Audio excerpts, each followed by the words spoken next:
Samedi 10 mai de l'an 2025, merci de nous recevoir chez vous. C'est l'heure de vous informer sur ORTM2. Bonsoir et bienvenue à tous. Le Fonds de solidarité de la presse, FONSOPRESS, a été officiellement lancé ce samedi 10 mai 2025 en marge de la clôture de la Semaine nationale de la liberté de la presse.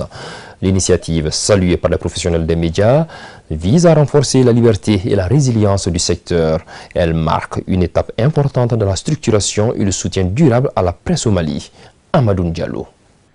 La cérémonie de lancement officiel du Fonds de solidarité de la presse FONSOPRESS se tient en marge de la clôture de la Semaine nationale de la liberté de la presse.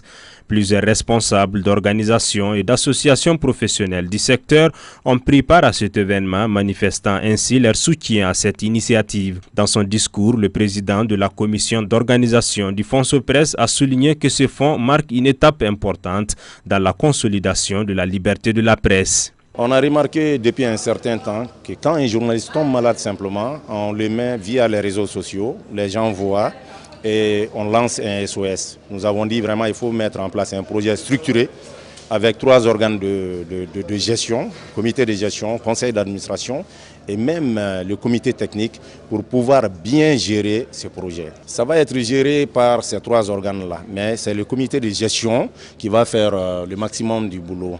Et le comité de gestion est composé de l'ensemble, c'est-à-dire il y a le représentant de l'ORTM, le représentant de l'ESSOR et les représentants de la presse privée. Donc nous sommes dans un ensemble. L'adhésion, elle est vraiment individuelle, c'est-à-dire chaque journaliste qui aspire à être membre de notre fonds, vraiment va écrire au fonds et va vraiment payer les cotisations mensuelles à 1000 francs CFA. Pour sa part, le président de la Maison de la Presse a salué la création du fonds qu'il a qualifié d'initiative fédératrice devant être soutenue par l'ensemble des professionnels des médias pour l'atteinte des objectifs. Nous avons constaté que les journalistes n'ont pas de protection sociale. Donc nous avons essayé de mettre en place un mécanisme qui nous permet de nous aider.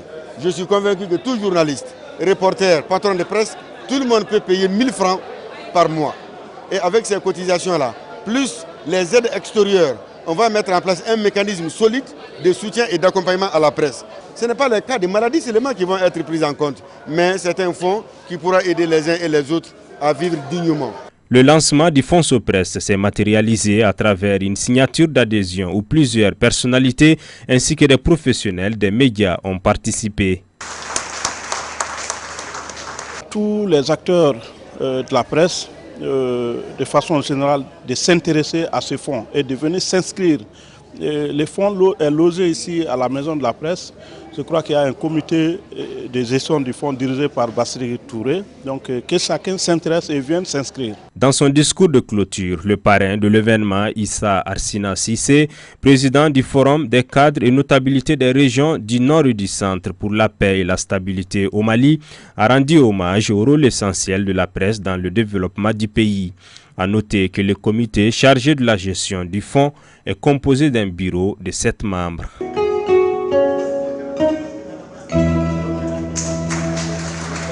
La célébration de la Journée internationale de la liberté de la presse, nous continuons d'en parler. L'avènement de l'intelligence artificielle, vous le savez, a bouleversé le métier du journalisme. Cette technologie aide à aider l'information, mais peut aussi créer des erreurs ou des abus. L'IA, malgré son utilité, n'est pas en mesure de remplacer le travail humain du journaliste. Les acteurs doivent donc rester professionnels et protéger la qualité de leur profession. Suivons ce dossier réalisé par la rédaction avec Amadou Diallo.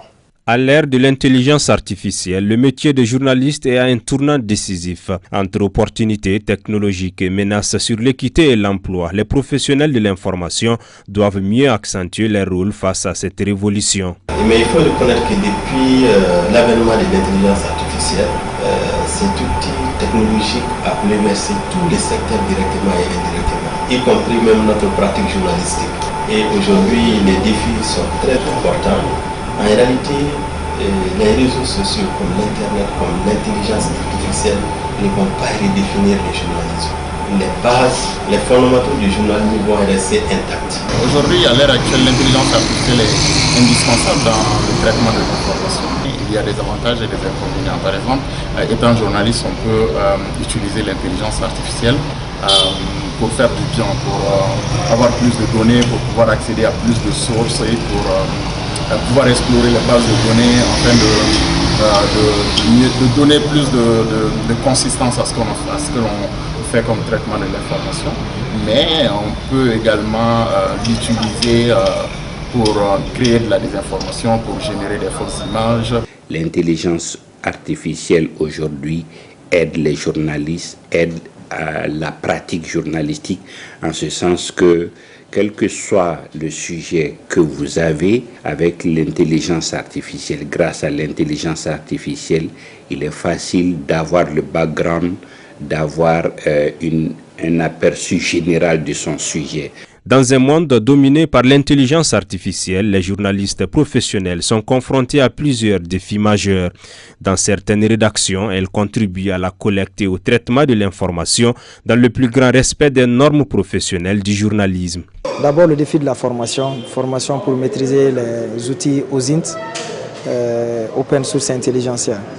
Il faut suivre la technologie, mais il faut l'utiliser à bon escient. Il ne faut pas se laisser carrément à la disposition de l'intelligence artificielle. Ça peut être aussi très dangereux. Ici, on fait recours à l'intelligence artificielle, mais de façon vraiment structurée. Donc récemment, nous avons reçu des formations là-dessus. Il y a des outils qui sont autorisés et des outils qui ne le sont pas. Par exemple, on fait recours à l'intelligence artificielle pour créer des podcasts et même pour transcrire des audios.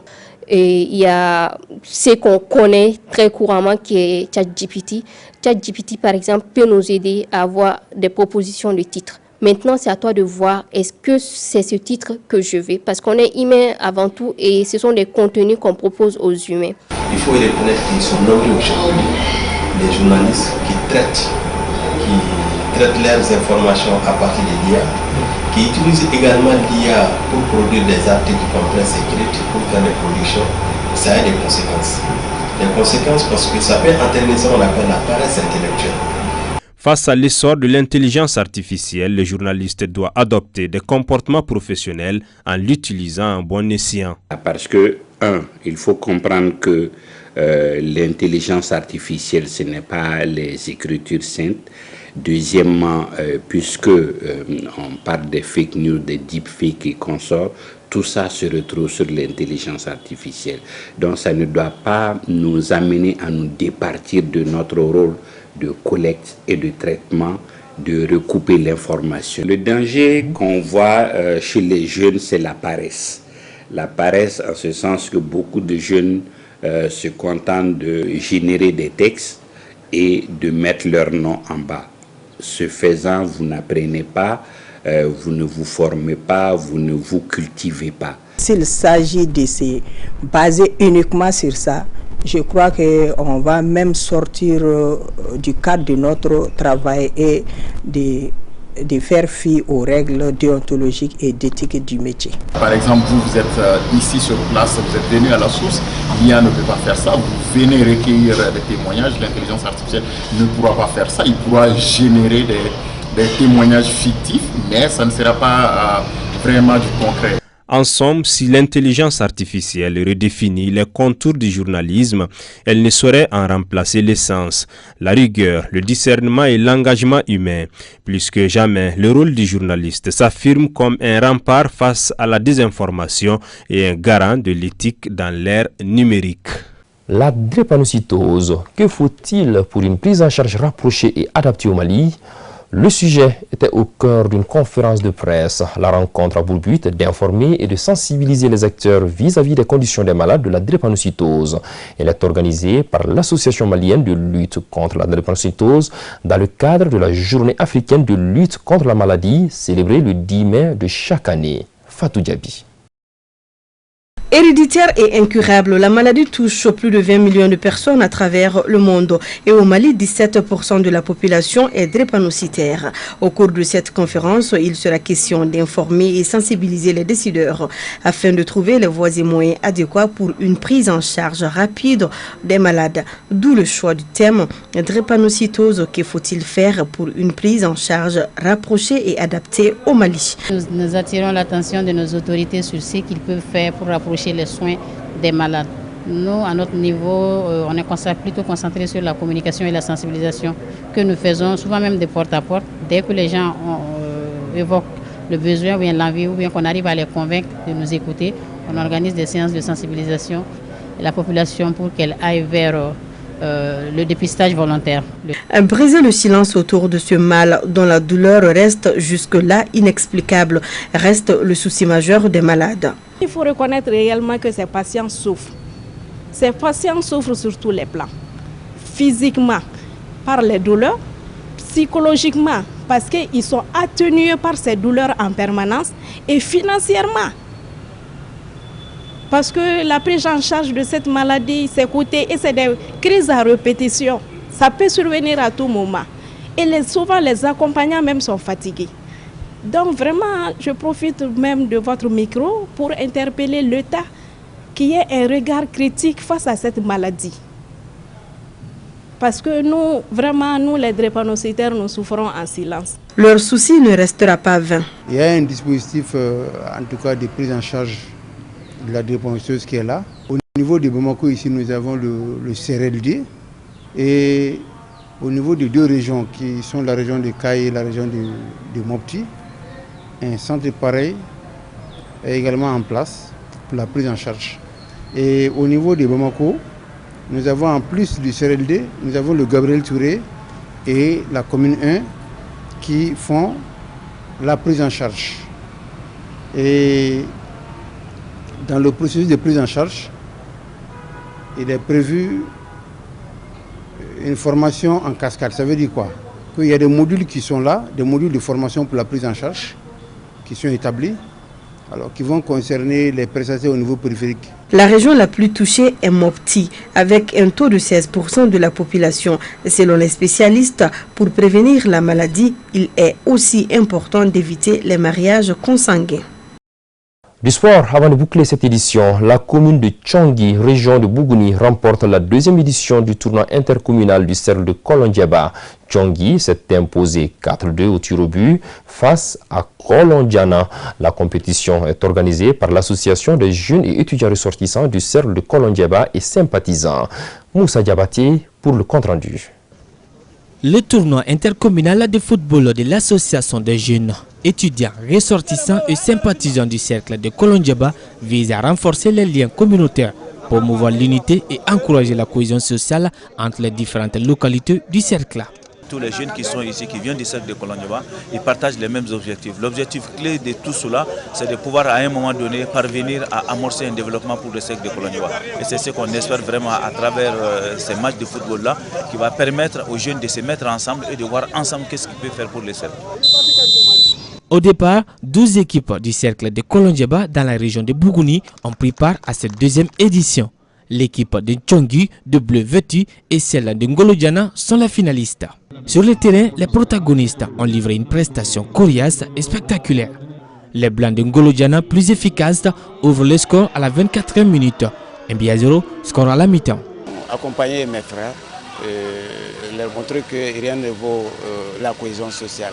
Tout le monde est d'accord que le score en est un facteur fervent de cela. Dès le retour de la pause, l'équipe de Tchongi revient avec plus de volonté et réussit à égaliser sur penalty. Un but partout, résultat à la fin du temps réglementaire. Place donc à l'épreuve des tirs au but. Cette séance sourit à l'équipe de Tchongi qui réussit 4 tentatives contre 2 pour Ngolodiana. La clé de ce succès, c'était toujours la décision. On était toujours décidé d'emporter cette coupe. Et on a emporté. Nous sommes tous contents. Vous-même, vous entendez le son du balani. Donc, c'est issu de la culture. Donc, vraiment, avec la joie aujourd'hui que nous allons dormir. Merci, Dieu merci. L'objectif est vraiment atteint. Car si vous voyez beaucoup de personnes comme ça, ils ont venu tous uniquement pour l'union. Et cette union n'est faite que quoi? La jeunesse d'aujourd'hui. Il faut qu'on se réunisse. Tant qu'on ne s'attend pas, tant qu'on ne se réunisse pas, on ne pourrait rien faire. L'équipe de Ngolodiana, finaliste, a reçu une enveloppe symbolique. Les vainqueurs, l'équipe de Tchongi, soulève le trophée de la deuxième édition du tournoi intercommunal de la GERCOS. Voilà, c'est l'essentiel qu'il fallait retenir de cette édition de ce samedi soir. On se retrouve demain, même heure, et ce sera toujours avec le même plaisir. Très bonne soirée à tous, que la paix et la bénédiction d'Allah soient sur le Mali.